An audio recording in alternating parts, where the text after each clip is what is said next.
Olá, pessoal, sejam todas bem-vindas, todos bem-vindos. É com muita alegria que a gente hoje inicia o nosso terceiro episódio da minissérie Saber e Viver. E o tema hoje é saúde e bem-estar. Quais as formas de manter-se ativo ao longo da vida?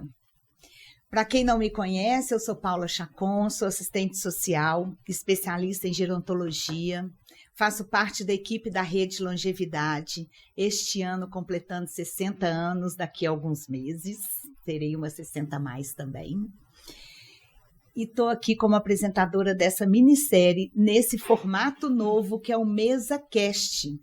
O MesaCast é uma forma da gente acessar os conteúdos em vídeo na plataforma do YouTube, mas vocês também vão ter acesso no formato podcast, onde vocês vão poder ouvir o nosso conteúdo, ok? Então acessem lá.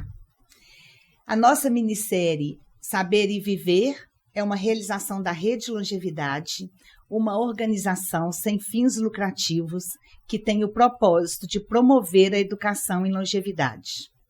Nós contamos com o patrocínio da Livelo, o fomento do Fundo Municipal do Idoso, do Conselho Municipal do Idoso, da Prefeitura de Belo Horizonte, e o apoio da CDL-BH e da Casa Una. A vocês o nosso muito obrigado por possibilitar a realização desse MesaCast. E hoje nós vamos receber aqui a doutora Juliana Elias Duarte. Juliana é médica geriatra, especialista em geriatria medicinal paliativa, coordenadora do Serviço de Geriatria do Instituto Horizonte de Oncologia e Longevidade aqui em BH e presidente da SBGG Minas Gerais. Ei, Juliana, tudo bem? Paula, tudo ótimo. Prazer estar aqui. Que bom, nós estamos felizes demais também com você aqui com a gente. Muito bacana, viu, Ju? E aí, para demonstrar a nossa alegria e a nossa satisfação de estar com você, a gente quer te presentear com duas lembranças. A vela, que dá para nós de presente o fogo, que com esse tema da saúde e bem-estar, um fogo que aquece, um fogo que acolhe e que dá força à nossa vida. E a luz, que vai iluminar e trazer beleza para os conteúdos que a gente vai conversar hoje. Então, receba essa vela com todo o nosso carinho. E aí tem para você uma carta que a Lúcia escreveu para você. A Lúcia é uma pessoa 60 a mais, integrante do Inspira, aquele grupo de pessoas idosas que a rede já atua nele há 7 anos aqui em Belo Horizonte. Então, ela escreveu essa carta para você com muito carinho. Depois você vai dar uma lida nela com calma. Tá, Joia, obrigada. Adorei. Que bom. A vela tem um cheirinho muito gostoso, você vai ver. E aí, então, hoje nós vamos conversar um pouquinho de saúde e bem-estar, né? Como é que a gente pode construir a nossa longevidade pensando na nossa saúde. E aí, Juliana, eu fiquei pensando assim, quando a gente fala de saúde e bem-estar, a gente está falando de saúde integral. Mas assim, o que é isso? Por que se fala tanto hoje em saúde integral? Paula, bom, saúde integral, esse termo, né? Ele é muito apropriado, mas é importante mesmo, assim, que todo mundo se familiarize mais com ele.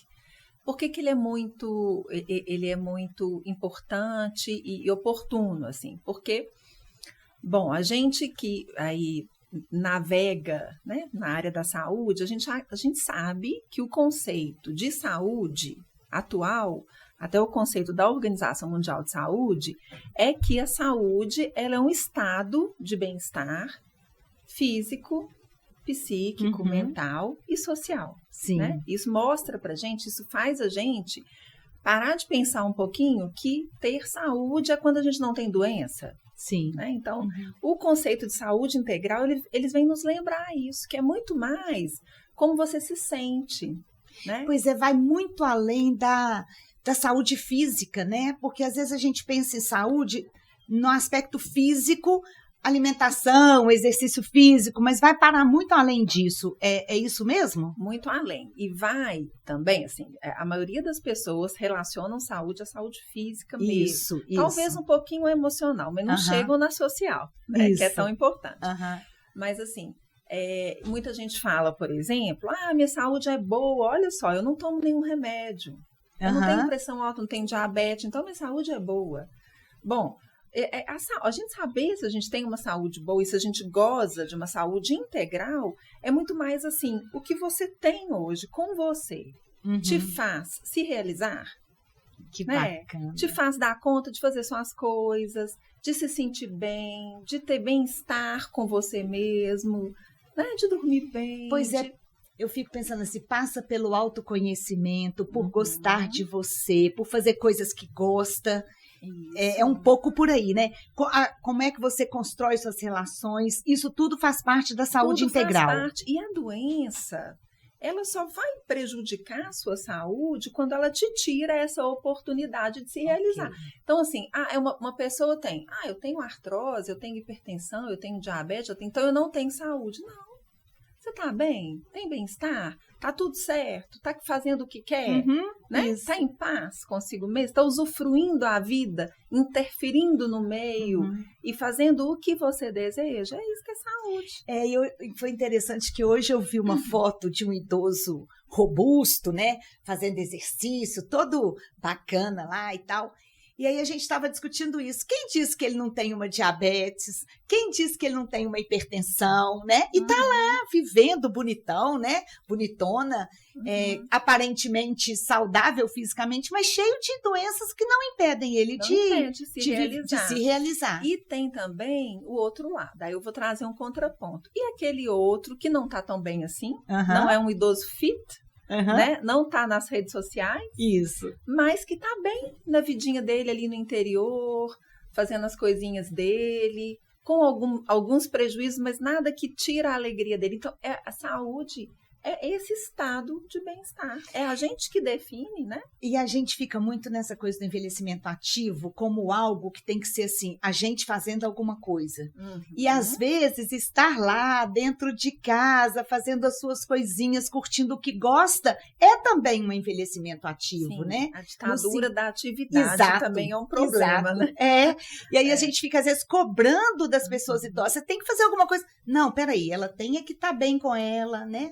Imagino que isso aqui influencia, aí entrando num outro ponto, o nosso estilo de vida, né? Porque a gente faz as nossas escolhas. E aí a gente vai construindo o nosso estilo de vida. E aí eu queria que você falasse um pouquinho para a gente. Como que é essa coisa de construir um estilo de vida? O que é ter um estilo de vida saudável? Aí é interessante, porque quando a gente fala de estilo de vida, a gente fala como se fossem, assim, instrumentos que te favorecem, te ajudam, né? Te ajudam a criar um ciclo virtuoso nesse caminho para se sentir bem. É mais ou menos isso, né? Mas existe uma forma mais didática de você entender e de você até avaliar como que está você nessa história de estilo de vida. Né? Então, assim, eu acho isso legal, eu acho importante para a autoavaliação, eu acho importante para a gente ensinar, para multiplicar a história do estilo de vida, eu acho importante a gente citar esses pilares, né? Então, e olha só, quando a gente pensa nos pilares, a gente acaba caindo lá na saúde integral. Porque no estilo de vida, que é um caminho também que não é único e ninguém tem que trilhar todo ele, mas tem que questionar e ver o que pode, né, assim, atuar para melhorar a sua saúde, né? Essa saúde total aí que a gente falou. Então, assim, os pilares do estilo de vida são alimentação, uma alimentação saudável, atividade física, que não quer dizer só exercício, quer dizer ter uma vida mais ativa, evitar o sedentarismo, é muito mais evitar o sedentarismo dentro de uma sociedade hoje que nos traz o sedentarismo quase que como consequência dela própria, né? O sono, a preocupação com o sono, ter um sono adequado, que é um outro problema que a gente tem hoje, assim, demais, né? A gente também tem a ver com a nossa sociedade hoje, né? Exato. Tudo muito atarefado, tudo muito corrido, muita celular na hora de dormir, celular na mão na hora de dormir, computador na hora de dormir, televisão no quarto, né? Isso, essa luz azul que estimula o nosso cérebro negativamente, assim, no sentido de não dormir, né? Estimula. Então, esses 3 pilares. Entra aqui também a questão dos abusos, né? Então, assim, abuso de tabaco, abuso de álcool, abuso de substâncias, também para a gente se alertar, também faz parte dos pilares. A questão da saúde mental, né? Do controle do estresse, da gente desenvolver, observar, né? Se observar o ambiente, ver como é que a gente está relacionando e que tanto que está sendo estressor para a gente, e estratégias de melhorar isso. E, por último, relacionamentos saudáveis. Aí a gente cai no social. Exato. Nós somos seres sociais.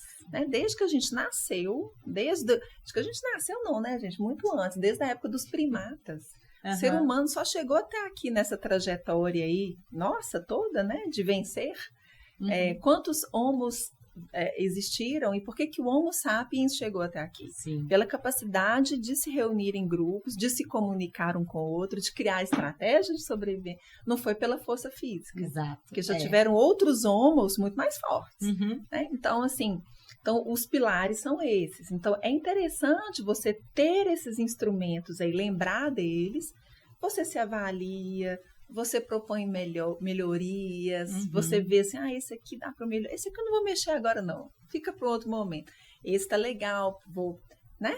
Ô Juliane, deixa eu te falar, e não precisa ser coisa complicada, né? Pode ser coisa simples, né? Para a gente ir reavaliando, na verdade, o nosso estilo de vida. Eu acho que isso vem também com a maturidade, né? À medida que a gente vai envelhecendo, a gente acaba revendo um pouco o nosso estilo de vida, mas pode ser com coisas simples. E você já falou para a gente aqui na rede, uma coisa de cada vez, aos poucos, né? Você sempre fala isso para a gente, né? Vamos fazer exercício, vamos começar com uma vez por semana, vamos melhorar o sono, tira o celular ou tira a televisão, depois tira o celular. E está na mão de todo mundo, né? Então, assim, é acessível a todo mundo o estilo de vida e essa saúde integral, né? E aí eu fiquei pensando também, assim, como é que a gente pode saber que a gente está com um estilo de vida legal, assim, para nossa longevidade? Bom, então, eu gosto disso, assim, de utilizar essa questão. Primeiro, assim, né? A gente percebe mais do que é muito mais fácil você, né, perceber se você realmente está acessando o seu melhor, assim, né? Você perceber isso, se você está acessando o seu melhor, se você está conseguindo realizar as suas coisas, né? Voltando lá no conceito de saúde integral, realizar o que você propõe, né? E você pode utilizar esses pilares como instrumentos mesmo de autoavaliação, né? Sim, como uma referência, como uma referência. E quando você cita a questão da mudança aos poucos, é porque realmente tem várias questões, né, externas e internas que prejudicam a gente adquirir bons hábitos, um tanto, né? A gente tem um tanto de crença que limita, a própria sociedade tem um tanto de tabu. Então, assim, às vezes as pessoas vêm achando que é a coisa mais difícil do mundo e realmente, assim, não é facílimo mudar hábito. Sim.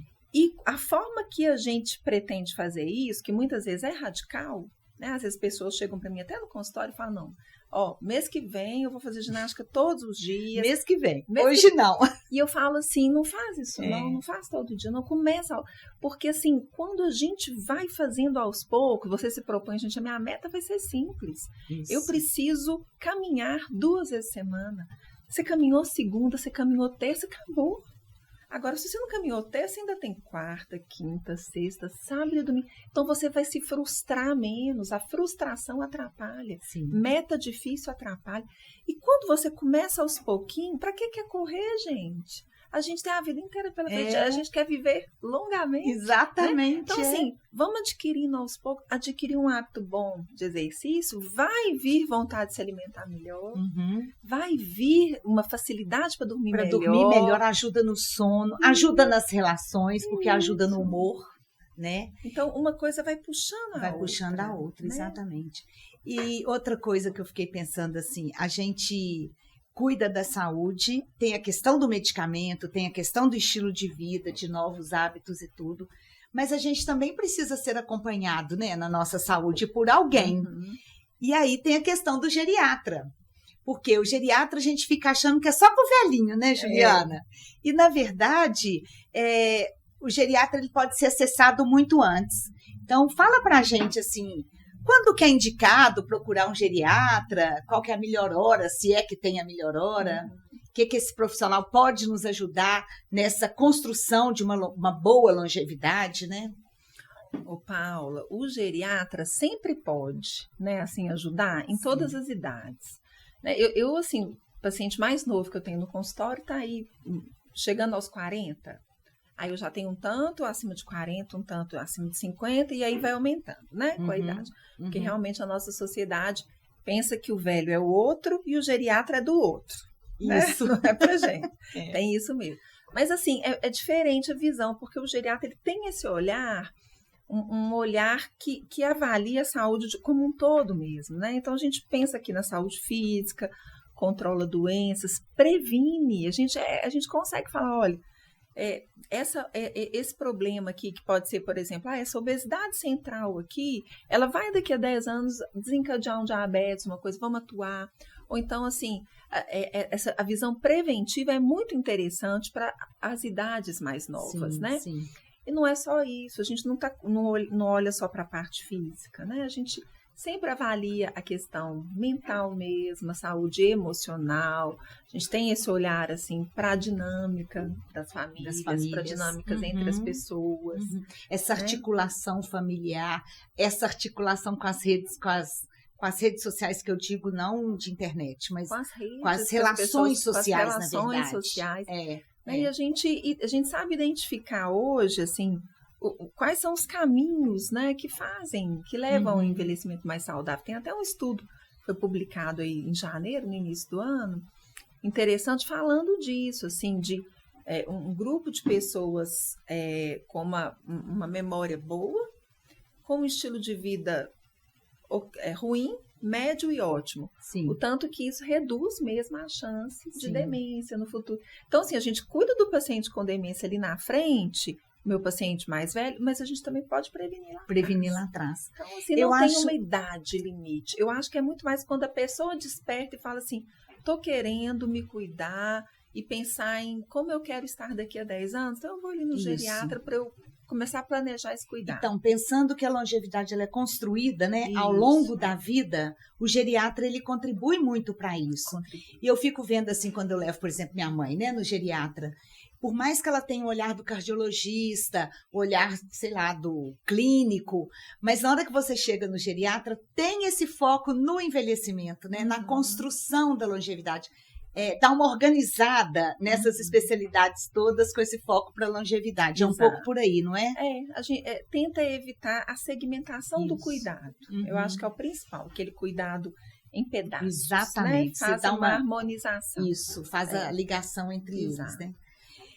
Bom, nós estamos falando de vida saudável, né? Saúde integral, boas relações, estilo de vida, mas a morte é certa, né, Juliana? Então, assim, o fim da vida vai chegar.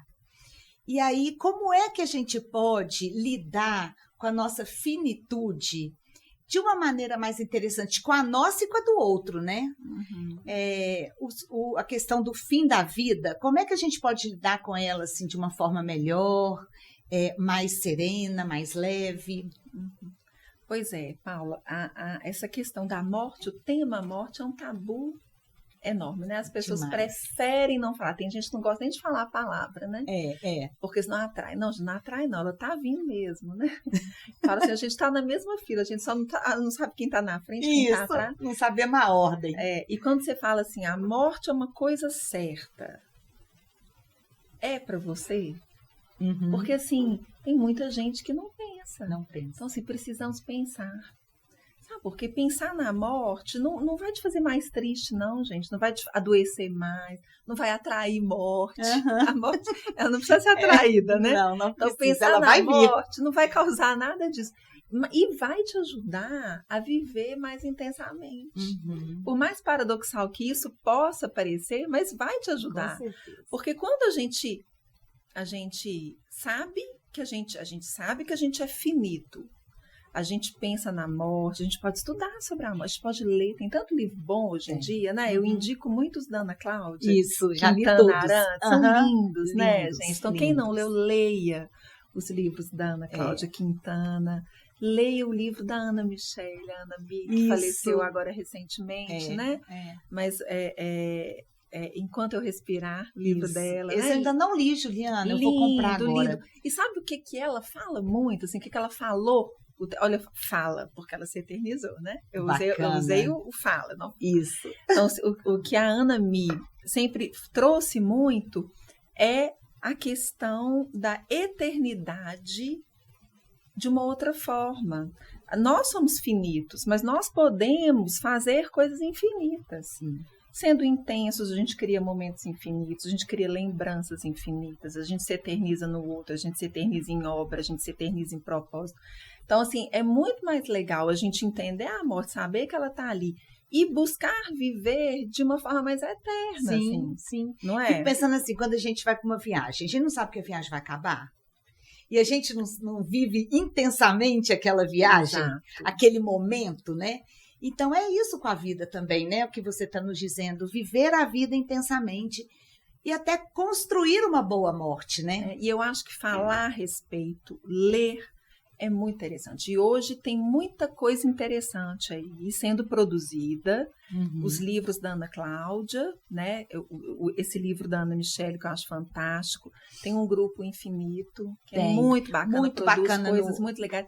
E tem até o Café com a Morte, né? Assim, que algumas pessoas produzem. Então, assim, falar, ler, olha, traz paz. Né? Então, assim, é importante, faz parte da vida. É a construção de uma boa morte, né? Porque ela vai chegar. Né? Mas a gente pode encará-la de uma forma diferente. Exato. E a gente até se preparar para ela, tomar né? providências, Providências, práticas. exato. Você sabe a respeito do testamento vital. Exato, né, exatamente. Não sei assim, quem não sabe, né, gente? O testamento vital é um instrumento que você constrói e já ali direciona decisões suas relacionadas ao seu fim de vida. Exatamente. Quem você quer, quem você confia, você quer que esteja ali tomando suas decisões. Até onde ir, às vezes com tratamentos que não vão te trazer uma possibilidade de cura, vão só prolongar. Então, assim, é você imprimir sua marca até nesse momento. Até no momento. Aí vem o nome daquele livro da Ana Cláudia, né? A morte é um dia que vale a pena viver. Por que vale a pena viver? Porque você pode estar presente e ser você, ser até nesse momento. Até o fim. Até o fim. E aí entra um outro conceito, que é o de cuidados paliativos, né? Que é o cuidado que a pessoa recebe ao fim da vida. Isso. Fala um pouquinho mais pra gente sobre isso, Juliana. O que é isso? Como é que as pessoas podem acessar? Como é que elas... Se tem isso disponível, assim, com facilidade nos serviços de saúde? Hoje tem mais, né, Paula? Sim. Assim, quando eu comecei a trabalhar com medicina paliativa, foi lá em 2009, tinha pouquíssimas iniciativas, né? Mas hoje em dia, eu acho que, assim, a maioria dos hospitais mesmo tem. A gente tem home care que oferece esse serviço. O que é o cuidado paliativo, gente? Ele é um tipo de cuidado multiprofissional que envolve a pessoa doente, envolve a família, os entes queridos, que ele é um cuidado atento aos detalhes, ele busca prevenir sofrimento e tratar. Aí eu falo assim, sofrimento físico, dor, falta de ar, mas também sofrimento emocional, sofrimento existencial. O cuidado paliativo, ele anda de mão dada, inclusive com a questão religiosa, a capelania espiritual, né? Para além da religiosidade. Para além da religiosidade. Então, assim, ele é um cuidado que ele deve ser oferecido para todas as pessoas diante de uma situação de uma doença que ameaça a continuidade da vida. Então, é um termo, assim, uma doença que ameaça a continuidade da vida, Juliana, todas ameaçam. Sim, gente, todas. Então, assim, teve um diagnóstico de uma condição incurável, uma condição que realmente, provavelmente, vai limitar o seu tempo de vida. é interessante começar a paliar lá no início. Né? Então, assim, no início, o que é paliar? Por exemplo, vamos supor, um paciente meu que eu dou um diagnóstico de demência para a família, demência de Alzheimer. Quando eu começo a conversar com a família, explicar como que evoluir, que vai evoluir, que as demandas vão crescer, eu já estou paliando, estou preparando essa família, estou planejando o cuidado daquela pessoa. Quando eu pergunto para a pessoa e para a família como a pessoa é, as preferências dela, isso tudo a gente já vai construindo cuidado. Agora, lá nos últimos dias de vida, esse cuidado ele é muito mais intenso. Sim. E ele visa trazer dignidade e conforto. Até o último, né? Último suspiro. Isso que é bacana no cuidados paliativos, assim, trazer dignidade, né? E não só para o paciente, mas para a família. Então, eu até queria que você falasse um pouquinho assim, como que deve... eu sei que não tem receita, mas como que seria um comportamento interessante da família com aquele paciente que está aí nos seus últimos momentos de vida? Outro dia eu fiquei pensando nisso, sabe? Primeiro, eu acho que a gente deve sempre conhecer as pessoas, nossos familiares, porque a gente vai entender um pouco o que eles gostariam, como eles gostariam de viver esse momento final da vida deles, né? Mesmo que às vezes a gente não conversou diretamente sobre isso. Tem os documentos que a gente sabe, o testamento vital, as diretrizes antecipadas, que é uma coisa legal do pessoal procurar saber, né? Mas naquele momento final, qual deve ser, assim, o comportamento que traga maior conforto e tranquilidade para a pessoa que está vivendo o seu fim de vida? Bom, o que eu penso é assim, que eu acredito que tem um jeito ideal, assim mesmo, de atuar, sabe? Mas para isso a gente tem que se cuidar e se conhecer. Se a gente estiver ali morrendo de medo da nossa própria morte, assustadíssimo com fim, com doença, com todas as perdas que a pessoa tem até ela ir embora, a pessoa não vai dar conta de se abrir para o outro. Porque eu penso que o papel de quem está perto e ama e está vivenciando isso é um papel coadjuvante. Mas é um papel coadjuvante aberto. Né? Assim, quantas vezes a gente vê a pessoa ali, às vezes, falecendo nos momentos finais de vida, querendo conversar sobre isso, e aí chega para uma pessoa e fala, gente, eu acho que eu vou morrer. Não fala isso não. Então, quando você faz isso, você cala a boca da pessoa.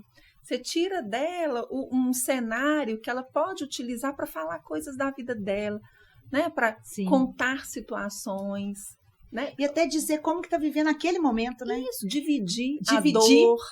Então, assim, a gente tem que dar conta da gente, porque na hora da morte do outro, a gente tem que assistir, a gente é coadjuvante, é ele que determina, e a gente tem que ser um terreno propício, né, para essa pessoa falar, demonstrar os sentimentos. Juliana, eu estou lembrando aqui um episódio de uma prima, quando ela entrou em cuidados paliativos muito nova. E é um arrependimento, assim, porque a gente não deve se arrepender. Eu não sabia dessas coisas na época, mas ela veio me falar do fim da vida dela e eu falei, que isso? Não pensa nisso não. E, na verdade, a gente podia ter tido um ótimo papo sobre o fim da vida, mas sabe né? Por que você não fez isso? Porque você não estava instrumentalizado, você não estava pensando na morte, você não tinha naturalizado isso. Exato. Porque se você já tivesse, de alguma forma, preparada, você não precisa falar, não me fala, não, você fala assim, estou aqui para te ouvir. Isso, exatamente, basta, né? Basta. Pois é, eu acho que é isso, a família perto, as pessoas que estiverem perto da pessoa, é estar ali presente, de coração aberto, né? Não precisa fazer o que não dá conta. Exato, né? Não precisa estar falar, ali. Mas é ouvir, isso, né? Então, exato. assim, é ser um bom ouvinte, ser um adjuvante. O assistir que eu falo não é técnico, não. É o assistir de ver a história do outro. É como se a gente estivesse assistindo um filme. É a história do outro que está ali, que está terminando. Trazer boas lembranças. E que a gente vai assistir, né? vai acompanhar, né? E é difícil, né? Eu tive uma conversa essa semana com uma família sobre isso. E que eu finalizei a conversa falando assim, ó, esse ano é o ano do seu pai. É o último ano dele. Então, assim, é difícil, é pesado, mas vamos aproveitar. E eu passei por uma situação pessoal, que eu já estava um pouquinho preparada, mas meu pai faleceu há 1 ano e meio, né? E teve, assim, um câncer bem agressivo e tudo aconteceu muito rápido. Em 3 meses ele faleceu. E um papai muito esperto, assim. Um dia ele chega para mim e fala assim, minha filha, então quer dizer que eu tô morrendo? Nossa, Juliana, Pensa. e aí? Naquele momento, a Juliana médica, a Juliana professora e a Juliana filha, uma brigando com a outra, né? Eu lembrando do que eu falaria com meus alunos, com meus residentes, se eles me trouxessem uma situação dessa, que é se certifica de que ele realmente está preparado para ouvir, se certifica, não atropele, mas não minta. E aí eu virei para ele, primeiro eu perguntei, pai, você tá achando? Ele, meu filho, eu tô, olha a minha situação e tal. Pode me falar, Ju, eu tô preparado. Então, me certifiquei. Ele falou assim, eu tô morrendo? Aí eu virei para ele e falei assim, nós estamos. Só que você tá um pouquinho na frente na fila. Isso mesmo. Mas a gente tá na mesma fila, pai. Tá na mesma fila. Aí ele morreu de rir. Mas, assim, foi difícil, né? Sim. Mas então, é muito mais isso, assim, a gente não pode fechar essa porta. E se humanizar diante da morte do outro, né? Que a gente também a gente vai sentir. E não tem problema o outro saber que a gente está sentindo, né? E aí eu fico pensando uma outra coisa assim. Ok, nós estamos aqui falando, duas pessoas que lidam com essa trajetória da longevidade, do envelhecimento e tudo. E como é que será isso para as gerações, essa mistura de gerações? Como que as gerações vão conseguir lidar com essa questão primeiro da saúde integral, do estilo de vida e da finitude para construir a sua própria longevidade? Queria que você comentasse um pouco isso, dessa coisa das gerações mais novas e que em algum momento elas vão se encontrar. Na verdade, elas se encontram o tempo inteiro, porque hoje as famílias têm muitos encontros intergeracionais, né? Fala pra gente sobre isso, essa construção da longevidade para as outras gerações. Pois é, Paula, eu vejo assim que acesso à informação não vai faltar. Eu acho que cada vez as pessoas vão ter muito mais acesso e estão tendo. Eu fico vendo os meus alunos hoje e a minha época de faculdade, há mais de 20 anos atrás, a diferença que era o acesso, né, a tudo. Então, assim, informação não vai faltar. As pessoas têm tudo para estarem, as próximas gerações, mais preparadas para lidar com esse tema. Mas aí tem habilidades que também são importantes que essas novas gerações não percam e desenvolvam. Né? E assim, por exemplo, fazer as coisas com mais tempo, né? Dedicar tempo às coisas, entender os processos, não querer tudo pronto, né? Assim, só o resultado, entender o tempo das coisas, o processo das coisas.